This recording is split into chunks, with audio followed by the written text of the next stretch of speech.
Okay, so back to the push bike content this week. So I know, well, first of all, I just want to say a huge thanks and hello to everyone that's subscribed in the last, 5 days since posting my new motorcycle project on Sunday. I've gone from 89 to maybe 240 or something like that. So yeah, if a lot of you are here for the motorbike content, then if you didn't know, I am doing sort of push bike how-tos and push bike content, which you might be interested in also. So Sunday's probably going to be when I release the push bike stuff, and then midweek, like Wednesdays or something like that, will be when the motorbike content gets released. And yeah, so the motorbike's already in pieces. I've made a start on the carbs, so that sort of video is going to be released soon. But for now, back to the push bike content, and yeah, just wanted to show you the new part that I've bought. So I do come from a mountain bike background, and on this gravel bike, the one thing that's letting it down really is on the descending. The seat is a little bit in the way, but there's no internal routing for a cable to go to the handlebars, so I would have to run a cable along the frame with a lever at the bar, which I don't really like, or I don't really want. I quite like the clean look of this bike. So one thing that I've just got is this, which is called a KS E10 dropper post. So it's 27.2, which is the diameter of my seat post, and it's a 100mm travel drop with a lever and a leaf. So all I'm going to have to do is just reach underneath and push it down. And what I wanted to do in this video is just show you how easy it is to upgrade your gravel bike, which might not have internal routing, to have a dropper post basically. So just going to fit this now and show you how simple it is. So one thing I am going to do quickly is just measure how far my seat is from my seat clamp. So central, I'm looking about 200mm from the top of the seat clamp to the seat, and then from the front of the seat to the bar clamp is 530mm. So just to give me a bit of a reference when I set up the new post, just so I know I've got it set up where I like it, but set up the new post now. So first thing you're going to do is grab an Allen key. So you can either go for a multi-tool or a set of Allen keys. Just here I've got a multi-tool. Well, first of all, I'm just going to loosen, I'm just going to take my seat off. 4mm Allen key just under here. I'm just going to back that off. Front and rear might be a bit awkward with a multi-tool. It's all right. And once it's slack enough, you should just be able to get the seat rails out. So there we go, seat's free. So for those of you that might be interested, it's a Pro Logo 143 saddle. It's a little bit shorter than normal, so it is nice on your bits when you're sort of leaning forward on the drops rather than a long saddle. Yeah, I like it.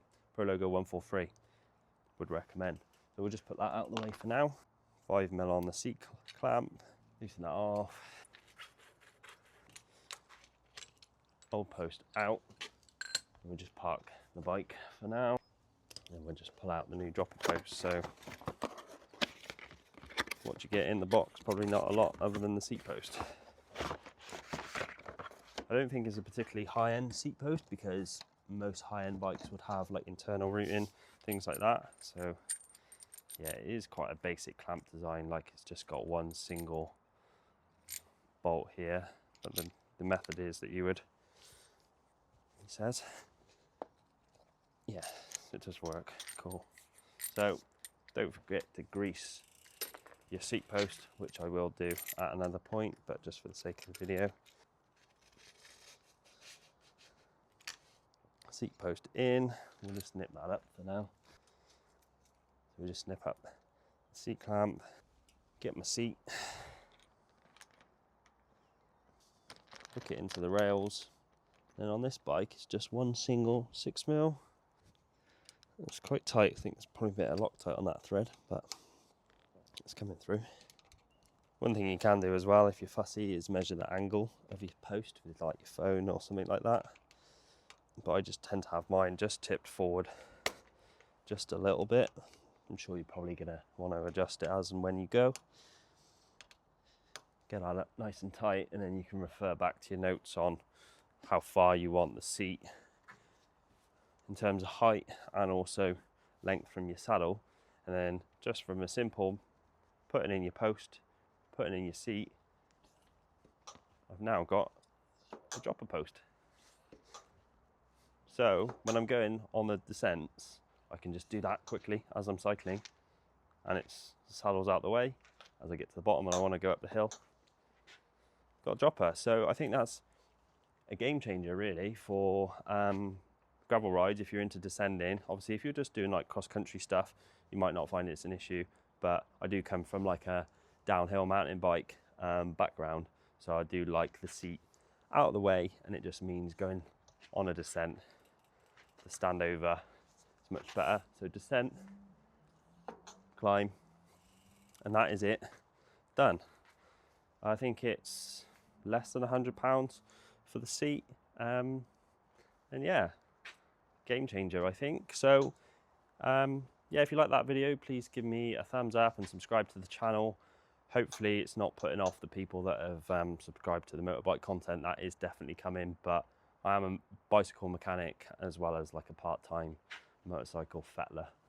Yeah, probably the next video is going to be an update on the motorcycle video. So if you have subscribed for the Honda CB project, then yeah, stick around, there will be videos coming. If you don't know what I'm on about, then I did upload a video last week of a motorcycle project. So if you've found this video from push bikes and you are also interested in motorbikes, then there is a motorcycle project as well on the channel. So yeah, hope you like that, but that's it for this week's video, and yeah, we'll see you in the next one.